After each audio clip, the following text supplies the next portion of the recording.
ಹೋರಿ ಹಬ್ಬ. ಇದು ಉತ್ತರ ಕರ್ನಾಟಕದ ಹೆಮ್ಮೆಯ ಹಬ್ಬ.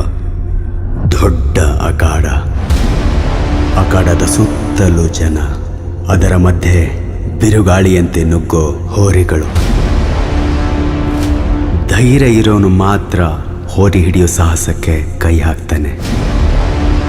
ಆದರೆ ನಾನು ಈಗ ಹೇಳಿಕೊಟ್ಟಿರೋದು ರಾಜನ ಬಗ್ಗೆ. ಇವನನ್ನು ಸೆಕೆಂಡ್ಸ್ಗಳ ಸರದಾರ, ಅಭಿಮಾನಿಗಳ ಒಡೆಯ, ಹಿಂದೂ ಹುಲಿ ಎಂದೇ ಕರೀತಾರೆ. ಇವನು ಅಖಾಡಕ್ಕೆ ಎಂಟ್ರಿ ಕೊಡ್ತಿದ್ದಾನೆ ಅಂದರೆ ಎಷ್ಟೋ ಎದುರಾಳಿಗಳಿಗೆ ಭಯ ಶುರುವಾಗುತ್ತೆ. ಅಭಿಮಾನಿಗಳ ಒಡೆಯ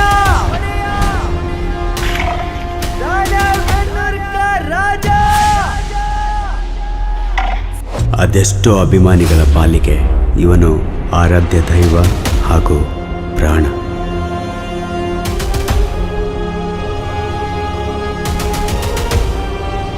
ಅಖಾಡದಲ್ಲಿ ಎಷ್ಟೇ ಹೋರಿಗಳಿದ್ರೂ ನೆನಪಲ್ಲಿ ಉಳಿಯೋದು ಇವನು ಮಾತ್ರ. ಜೋರಾಗಿದೆ, ಮುಂದೆ ಯಾರು ನಿಲ್ಲಬೇಡಿ, ಅಭಿಮಾನಿಗಳಿಗೆ ಇವನೇ ರಾಜನು. ಹಿಡಿದು ನೋಡು, ತಪ್ಪಿದ್ರೆ ಹಿಡಿದು ನೋಡು, ಬರ್ತಾ ಇದೆ ಮುಟ್ಟಿ ನೋಡು.